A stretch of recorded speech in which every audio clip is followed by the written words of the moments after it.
Well, hello and welcome to Business of Design, episode 289. And you're in for a treat because these two guys are fast becoming good friends. You've met them before, Peter and Alex Spalding from Daniel House Club or Daniel House Club, depending on where you put the emphasis. And we are having a conversation this time about different ways we sort of sabotage ourselves when it comes to the cost of things, shipping, moving, receiving, that kind of stuff. As usual, really good advice from these two who take on completely different aspects of the business, with Peter being more of the creative side, Alex being more of the money and business and finance side. In fact, in this episode, Alex says he has been reading The Economist magazine since he was 15 years old. I can tell you, I have not been reading The Economist magazine since I was 15 years old. I still don't read it, but I'm really glad to know smart guys like that who can tell me the good stuff that's in there. Perhaps the best conclusion of the entire podcast is the point at which we're talking about margins and how it is okay to own the fact that you need to make a certain margin to be successful. Alex and Peter explain it better than I can. And by the way, if you haven't yet tried Daniel House Club, you will save 50% on your Daniel House Club Pro and Pro Plus memberships when you use the code BODPRO, all caps. And this is a huge bonus, 30 days of free shipping, so don't forget about that. In the episode, Peter talks about them launching their own upholstery line, which is going to be shipping in 8 weeks' time. Once you place the order, that's pretty exciting. And of course, they're designing other products that will be under the DHC brand. Give it a try. I've really enjoyed the experience. Everything has arrived in pristine condition. That first 30 days of paying no shipping is like a windfall of money coming your way, so enjoy it. We'll quickly get into the episode. Before we do, though, we have to check in with Cheryl. Thanks, Kimberly. Well, since we're already into September, let's focus on what's happening this month because I feel like there's a lot going on this month. Next week, you are headed to New York to hang out with Alex and Peter. Daniel House Club is sponsoring an event at the New York Design Center as part of What's New, What's Next? And it's a panel discussion called Take Flight, Thriving as a Small Design Business. And Kimberly's going to be participating in that. So if you're going to be in New York, it's happening September 14th at 4 p.m. Make sure you check that out. Also happening next week, September 15th, we are opening registration for Business of Design's Elite Retreat, Charleston and Savannah 2023. So that's not actually happening until April 27th to 30th, 2023, but I'm sneaking it in as part of these announcements because registration does open next week. If you're a past attendee or a BOD Boss member, watch your inbox. You're going to get a special promo code to use for that, and early bird registration will be open. So head to the website to get your tickets. Happening September 21st, our next BOD Live is going to be a book club, and we're currently reading Atomic Habits, and we'll have that discussion. Again, September 21st. You do not have to read the book to participate. You're still going to get a lot out of that conversation, but if you've read it, please come and share what you got out of it. At the end of the month, September 29th at 12 p.m. EST, we're going to be doing a 2-hour live webinar, BOD contract for commercial projects. So you are going to get a copy of Kimberly's commercial projects contract, and she's going to walk you through how she runs a commercial project and specifically how she follows the 15 steps. By signing up for the live webinar, you're going to participate in the live Q&A and really be able to deep dive. We don't want you to leave with any questions unanswered. Registration is open for that. So of course, details for all of these events and more are at businessofdesign.com. Thanks so much. Thanks, Cheryl, and thanks everyone for being here. Let's get into it.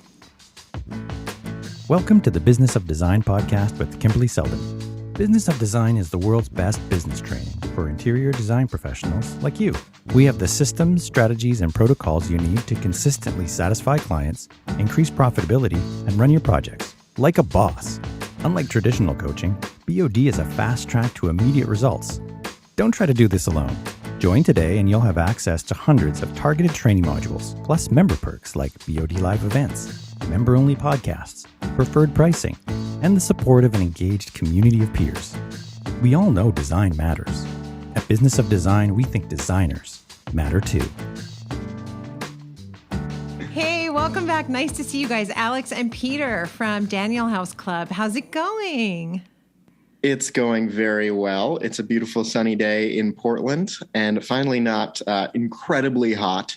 So it seems like we can't have it, either way. It's either rainy or a million degrees. Yeah, we're very pleased that it's mild and sunny, and we're happy to see you again, Kimberly. It's always nice to see you guys, and I'm looking forward actually to hanging out in New York City. We were just talking before we started recording about figuring out how to book your flights so you don't miss your event because the flight's delayed or your bag's delayed, or like I'm just really all about the carry-on these days.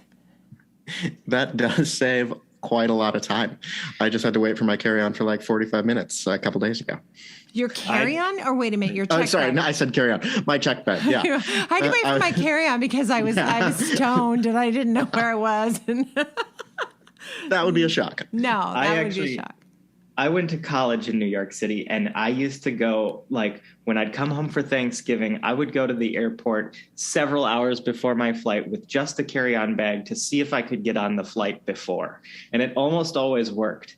And I don't think there's a chance in the world that you could do that anymore. Oh, wow. That really is the Wayback Machine, but that sounds pretty good. Yeah, maybe it'll get back there. Who knows? But business is good, right? A business is really good. We can't complain in our profession. Yeah, that's very true. That is an excellent point. Yeah, business has been good. It keeps getting better, too. Everybody's talking about like a slowdown, and fortunately, we haven't noticed it. No, but this is such a good time to talk about no matter what's happening out there in the world, there are just certain things that help us as interior design professionals, at least, help us do our jobs better. And that's kind of the conversation we want to have today. Lots of good advice around not spinning your wheels, chasing tiny discounts. One of my biggest pet peeves, we will meet designers who are so talented and they'll be telling a story about an install they did. And they're like, yeah, and then I went over to HomeSense, or I went over to TJ Maxx, or I went over to fill in the blank Target. Doesn't matter. I loaded up my car. I drove to the client's house. I'm like, wait, what did you do? Like, just even the optics of that are so bad, right? Forget that you're not making any money at all, but the optics are terrible. So let's talk about that. What's advice for all of us design professionals when it comes to those teeny tiny discounts? Why is it so important that we get better, deeper discounts? That's the way you make money. We were driving back from California yesterday, and Peter had us listen to an Alexa Hampton podcast. And my whole family complained. And then by the end of it, they were like, oh, this is so educational. I'm so glad you made us do this. Mostly just because we enjoyed to tease Peter. But at one point, she's like, I used to think it was worth the argument saying I'm going to take this and make money off of it but then I realized, just whatever. If you want to go buy it, go buy it. But this is how I make money. So I'm not going to deal with it. I'm not going to go try to haggle for a couple hours with either the client or with a vendor. And I've got to save my time and make my margin. So you need to have that discount so you can make your money, but you also need to get it in a place that isn't going to consume all of your time. So a lot of them, if you want to go to a new vendor, which makes cool things, like maybe it's not a Target, which you don't have a chance of getting a discount, but you've got a new vendor. I don't know why nothing is coming to my head right now.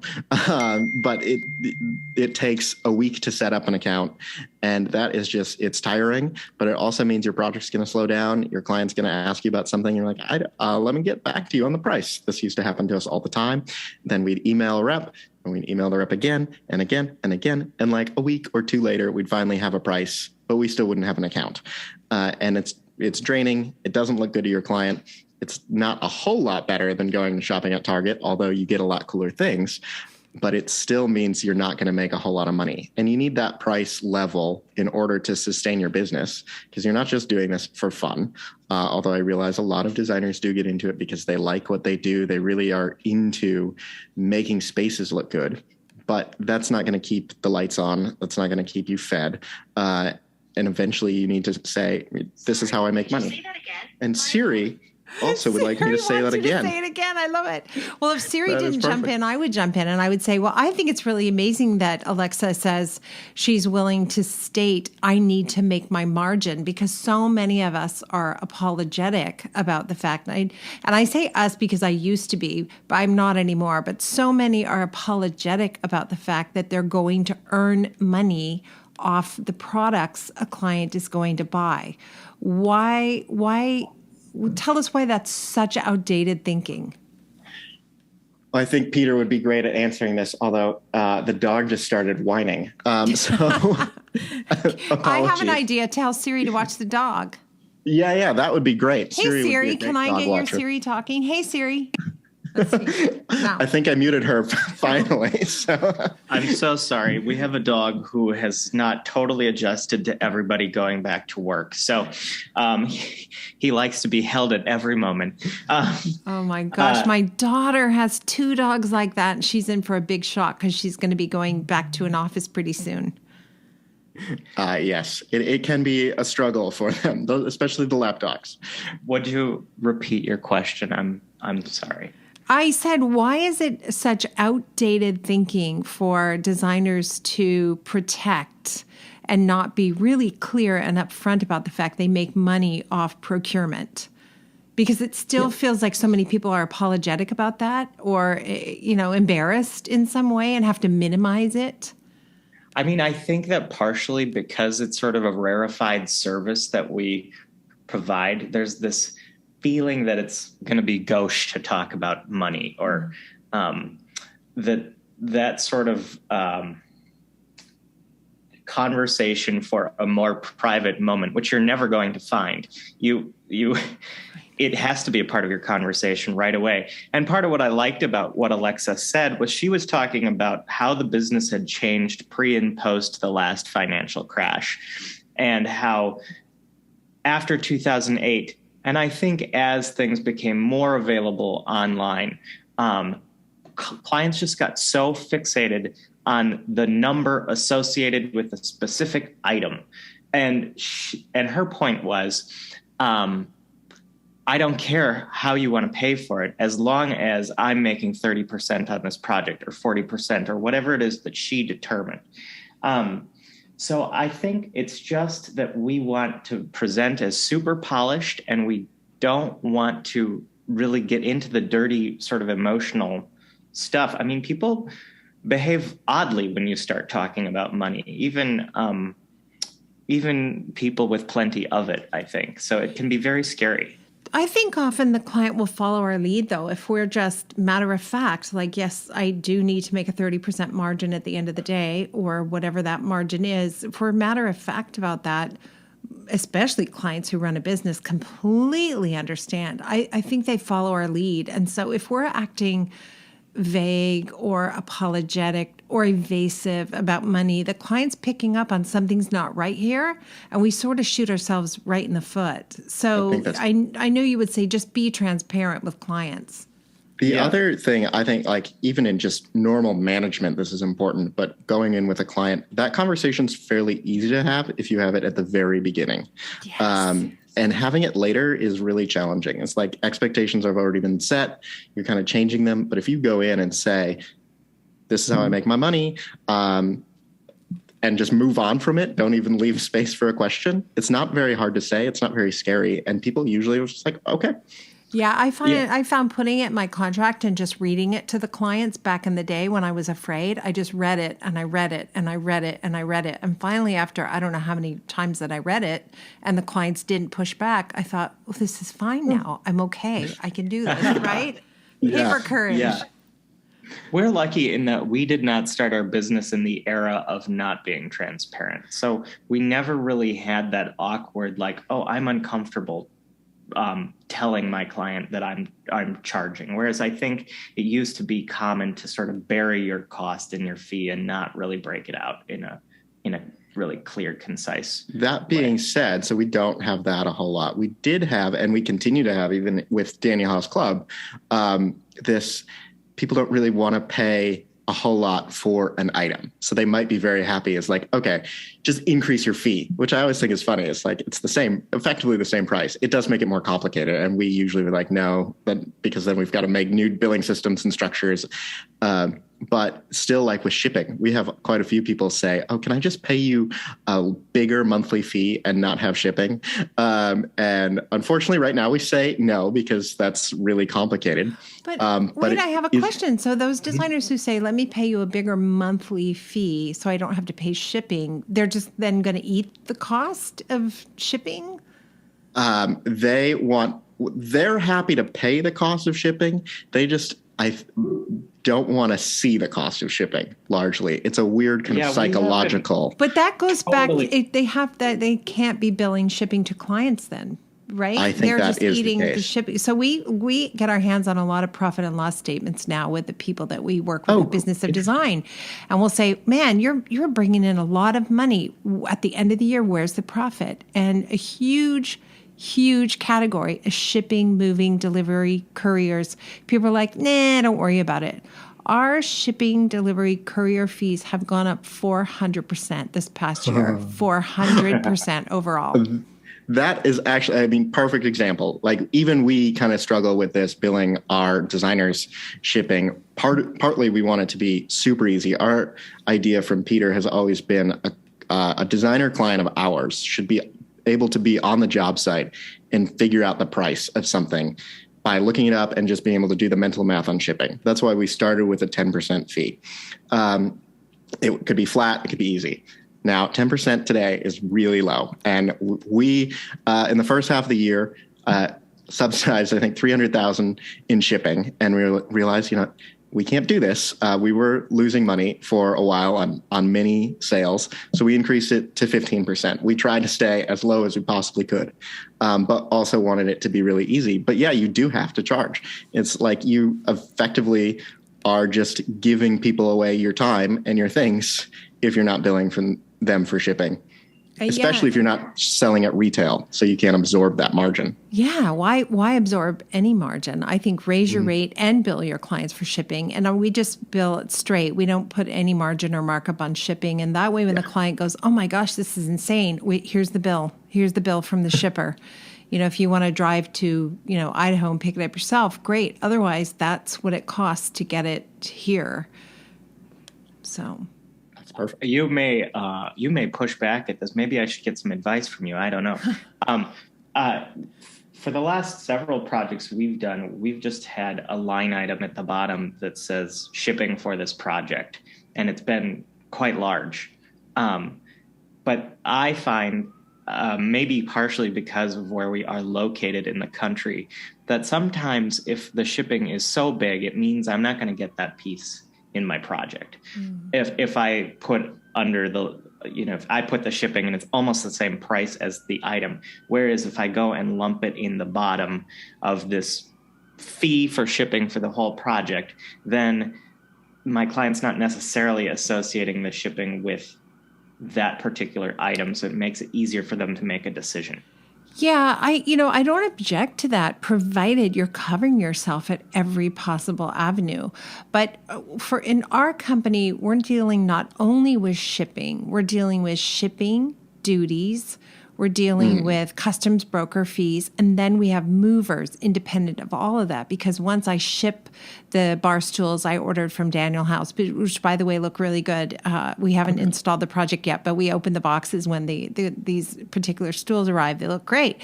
When Awesome. I ship them across the border, I've paid all those fees, but then they have to get to a warehouse, and then that still has to get shipped, sometimes to my receiver and then again to the client. So there's shipping and there's more moving and it's just constant, right? So I don't have an objection to just covering yourself 15% across all shipping, although I suspect you guys are still losing money on shipping. I shouldn't say that because I'm a customer and I don't want to pay more, but you know what I mean? Right? Yeah. It's just Well, brutal thanks. right now. It's brutal.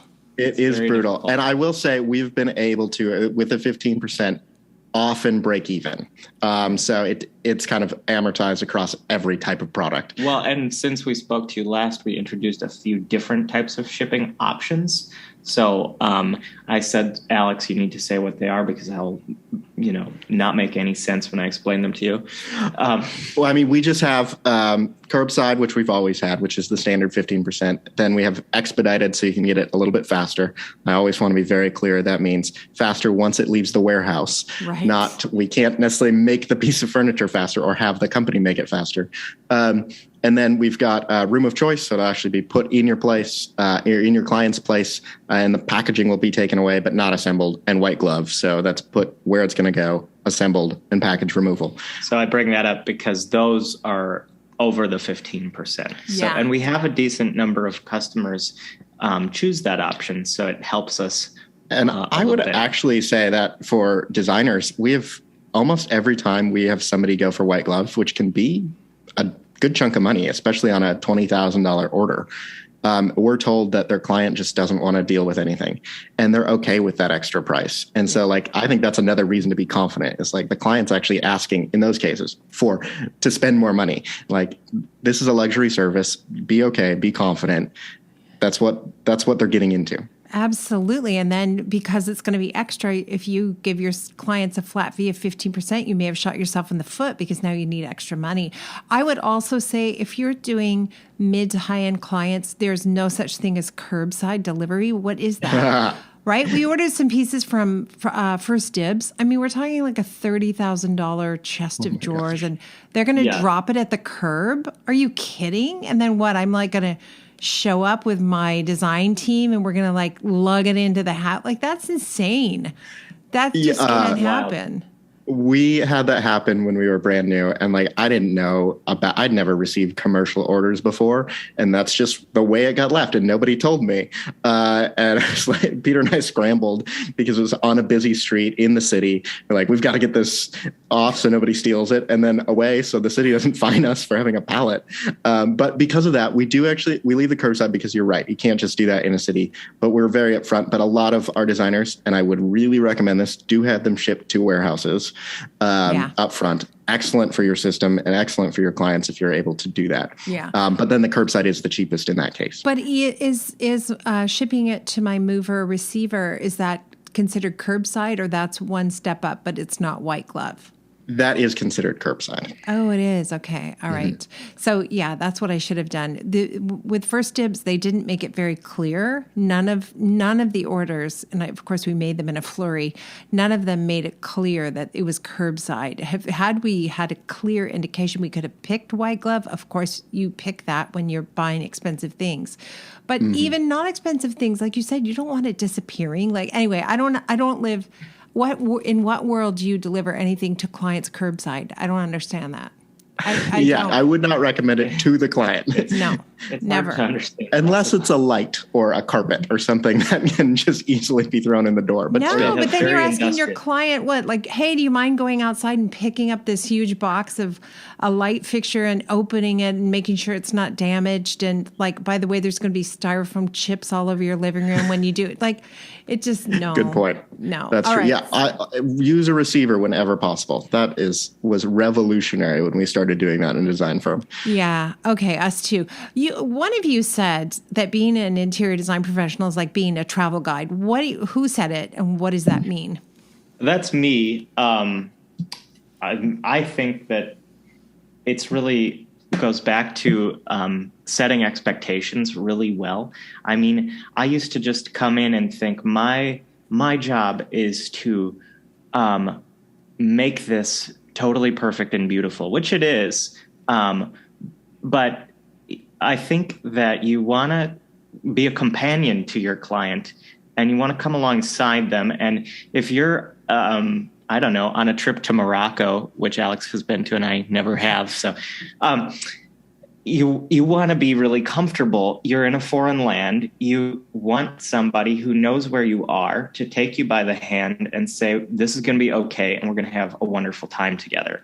And that means that from the very beginning, you kind of give them the lay of the land and you show them very well where you're headed.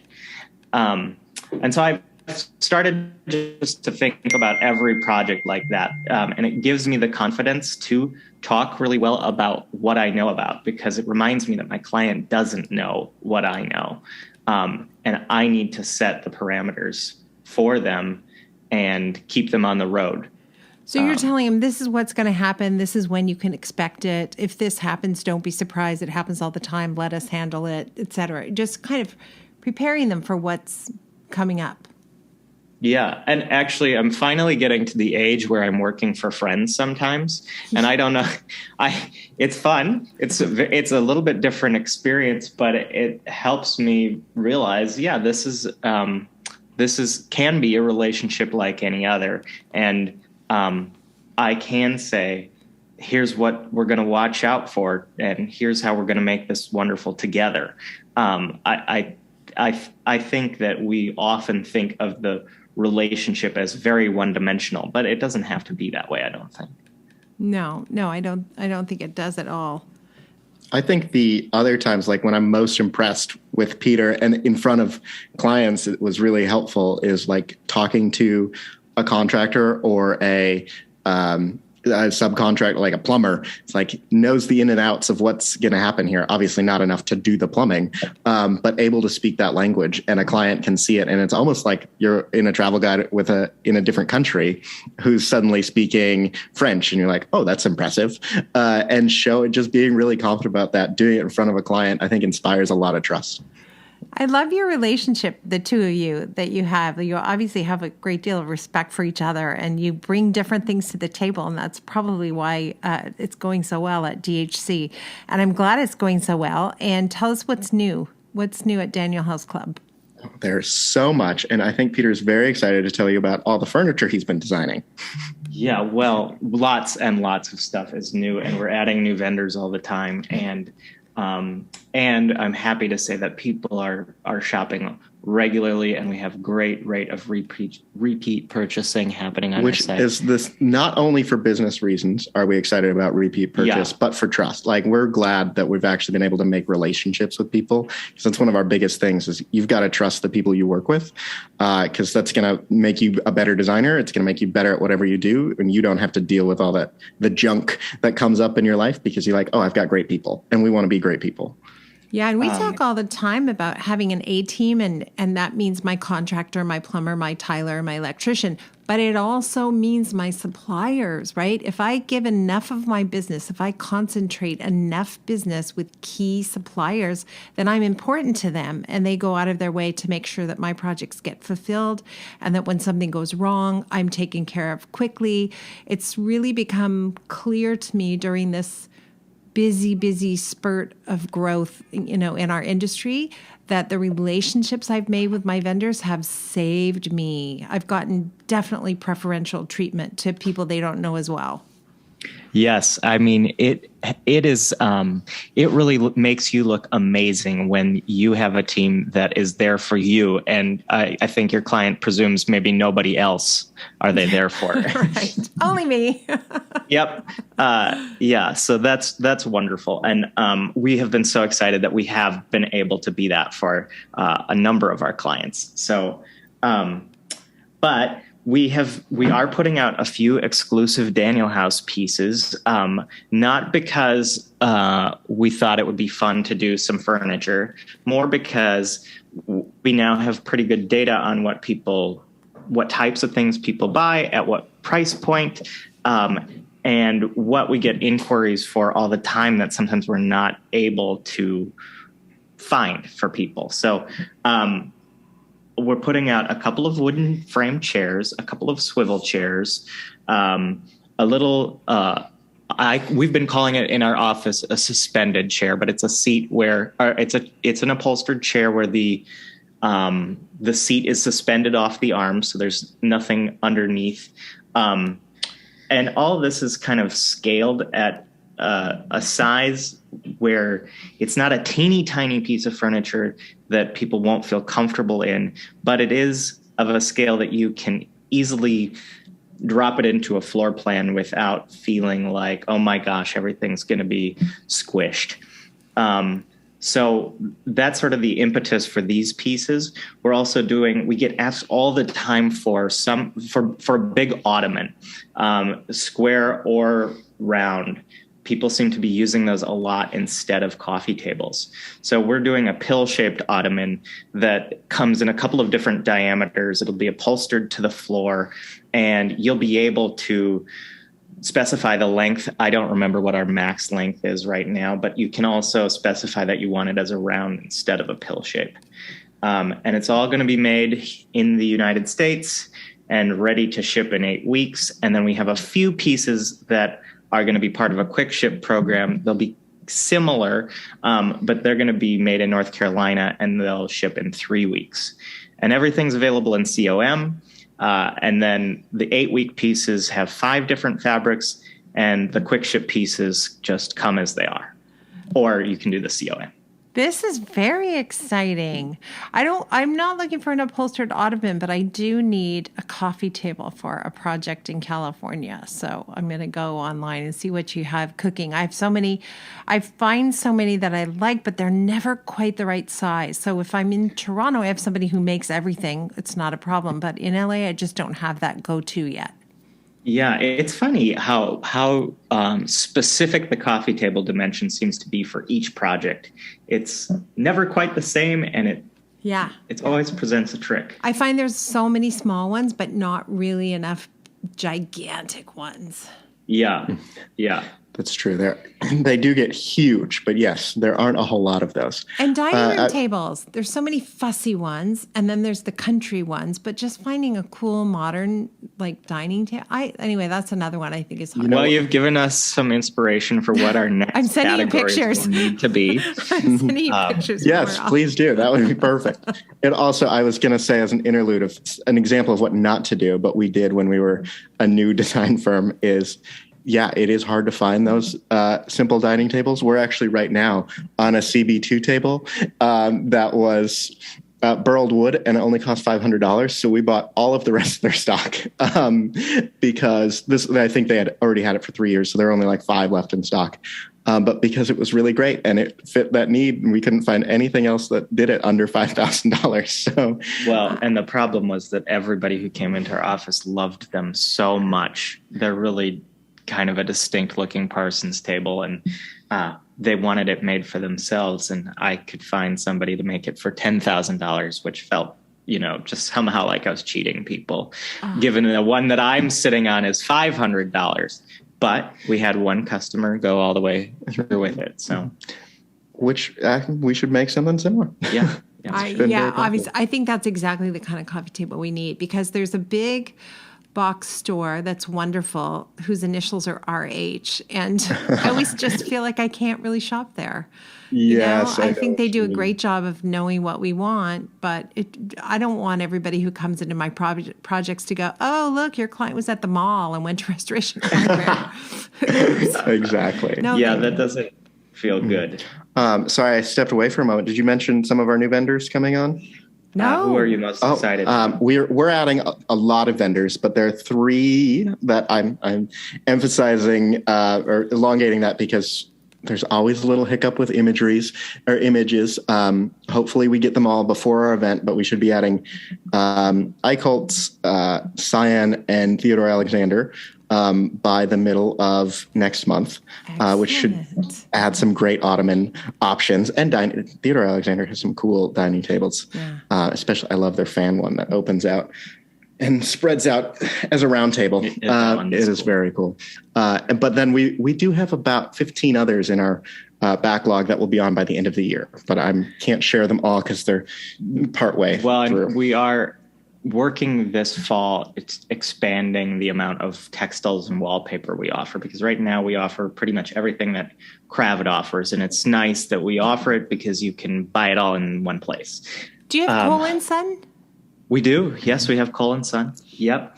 We're going to offer some Kate Blairstone papers. She's a woman who works here in Portland, Oregon. And if you ever get the opportunity to visit here and travel around to our many wonderful restaurants, it is likely that you will see some Kate Blairstone wallpaper, because she really helps companies set their image. So her paper then gets put onto plates in the restaurant. I mean, it's a whole feeling. But she is bringing some of her products onto our site. We're really excited about that because it offers a little bit more of a custom maker feel. And we're going to include her in the same panel that we're talking with you on, because I just think she's such a great creative mind. I'm looking forward to meeting her. Yeah. In person. I mean, we did a little Zoom call, but anyway, I'm looking forward to meeting her in person. She's a lot of fun. Yeah. Oh my gosh, you guys sound like you're doing great. I'm so happy, and I'm so looking forward to New York. And we like to end every episode with design intervention. So what comes to mind? Should we share design from Peter and business intervention from me, or just design business intervention? No, I like this. Let's go with your business intervention first. So this just came up on The Economist again, which is a great magazine. I've been reading it since I was about 15, which probably makes me sound like a nerd. But the idea of just doing the things that you're really good at and that don't drain you. Pretty much every successful CEO I've talked to, and fortunate enough to know quite a few of them, are like so adamant that you shouldn't be doing anything that you're really bad at, and you get it off your plate as fast as possible because it's wrecking the business. I think that's really great advice. And actually, when we got our new CFO 2 years ago, I met his old CEO, and I was talking to him for a while, and he was like, "What are you bad at?" And I honestly don't remember what I said. Probably a lot of things, because I'm bad at a lot of things. He was like, "Oh, great. Caleb's wonderful at those. Don't do those anymore." It's like, yeah, that's awesome. But then I was reading in The Economist, they had kind of the science behind this, which I'm really, kind of like the details. I don't want to bore people, so I won't read the whole article. But summarizing it is like, you can actually in the brain measure the release of this chemical called glutamate, which builds up around the synapses as you're doing a lot of hard thinking. And it is actually in large doses toxic for the brain. So it'll start to destroy those neurons. So your brain starts to slow you down. And that's what comes up with cognitive fatigue. And your brain is actually saying, hey, there's too much of this stuff here. Slow down, take a break. But the more hard thinking you do, which is a lot of stuff you're not good at, the more you're actually physically kind of destroying your brain. And after hours of this, you're much more likely to make short-term decisions. So things that are actually bad for your business, bad for your life. And you just don't like, and that can be big things like cooking the books, or really simple things like you're much more likely to not be able to resist a cookie at the end of the day if you've been thinking about hard things all day long. And wow. I've never heard of this before. What is this chemical or this enzyme? What is it? I shouldn't do pronunciations because I've only ever read about it, but glutamate, glutamate. It used to be thought that it was glucose levels. And so this is pretty new research. I read a lot of silly things, but it's very new research that was just done, I think, over this last year. But I find it really fascinating because we know this. We know we get really tired. But having reasons for it somehow makes me more confident of like, okay, I'm just not going to do that I'm stuff actually anymore. making the right decision to stop right now. Exactly. Oh my gosh, that's so good. No wonder I dropped out of being an electrical engineer. I thought I was going to die. Exactly. It's definitely in the wrong place. I think that my intervention... Yeah, I would be very much in the wrong place if I were doing that as well. I think my addition to that would just be to illustrate it really well in something that happened at work last week, because we have been so busy. It really hasn't been part of our model necessarily to take on design work. We have only done it when it's been for a client that we worked for in our previous iteration as a business, and we knew that they were going to be fun and easy to work with.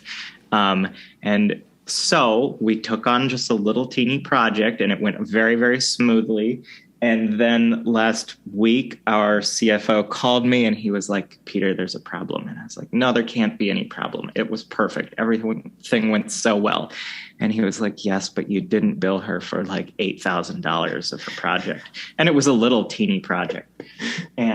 But she'd already seen a number. And so now exactly. You've got to, Yes. And it was because I was handling the accounting on this project, which I am Peter. Terrible at. You and me both. Yeah. So Caleb got it all fixed in like 30 minutes. I hung up with him, literally wept because I was like, I'm so stupid. And then I called my client, who has been a wonderful client for like 7 years. And she was like, would you like to be paid in beer or would you like a check? So 50-50. So fortunately, it all worked out just fine. But oh my gosh! Yeah, wow, sticking to what you're good at is absolutely critical. It's so important. And you'll be great illustration. Our business is probably double the size it was when we were running a design firm. I work half as much time as I did, and I'm loving it. I was super stressed out before doing all of the marketing and management and accounting and finance, and it was killing me. And now I'm thrilled. Love almost every minute of the day. You guys are definitely in the right place. It sounds like I can so relate to that. I sent an email to a client because I got involved with accounting, which I have no business doing, and it was a simple typo, but she owed me another $7,000, and it was really painful. It was just so painful. I brought her a bottle of wine on the weekend and said, I'm such a screw up. I'm not supposed to do any accounting, and now you know why. And she was very gracious about it. But truthfully, there's another scenario where the client kind of loses her mind, and it's a horrible scene. So we both got lucky, and luck is not good enough. So leave it to the experts to do the accounting. Yes. Absolutely. Absolutely. Oh, you guys, continued success. I am super excited. If you haven't tried Daniel House Club yet, I guarantee you I have had a great experience so far with all of my purchases, and we will continue to grow our relationship with these wonderful vendors. And I can't wait to see you in New York. We can't wait to see you either. So good talking to you again, Kimberly. Good to see you again. Thanks for having us. Anytime. Thank you for being part of the Business of Design community and supporting BOD's mission to improve the industry one design business at a time. It's time for you to take the next step and join Business of Design. Like thousands of design professionals in 50 countries around the world, you'll find the systems, strategies, and protocols you need to dramatically improve your business and transform your life. What are you waiting for? Start today